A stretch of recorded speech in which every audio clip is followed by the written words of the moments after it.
Bonsoir, maître Jean-François Canis. Bonsoir. Merci beaucoup d'être en direct avec nous ce soir dans 22h Max. Vous êtes l'avocat du père de cette petite fille. Votre client, à l'instant, on l'entend, il semble assumer globalement ce qu'il a fait. Oui, c'est difficile à dire. Disons que, comme il le dit, il a agi dans un état second.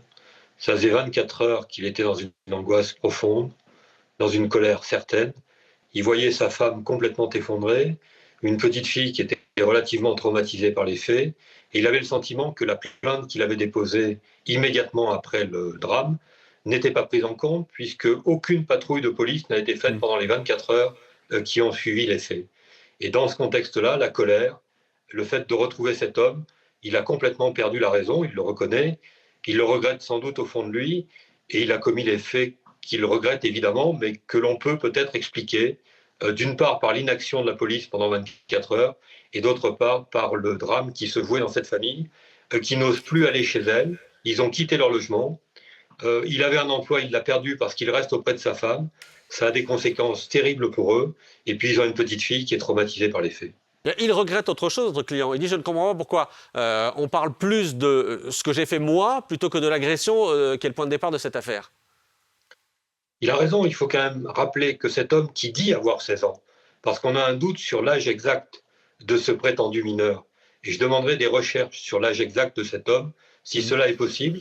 Cet homme a été mis en examen, il a été placé en détention provisoire, une instruction judiciaire est ouverte, il ne faut pas l'oublier quand même. C'est Mais, peut-être le plus important et le point de départ. mais pardon, maître, qu'est-ce que vous dites, vous, en tant qu'avocat, à votre client, quand vous-même vous êtes placé face à cet accès de vengeance? Parce qu'il n'y a pas d'autre mot, c'est de la vengeance. Je lui dis qu'il a eu tort d'agir ainsi, mais que d'autre part, je ne sais pas si placé dans la même position, j'aurais tout mon sang-froid et si chacun de nous garderait son sang-froid placé dans cette position. Je crois que quand on touche votre petite fille de 6 ans, c'est quelque chose de terrible dans votre vie. On touche à ce que vous avez de plus cher. Et je pense que dans ce contexte-là, on peut perdre son sang-froid.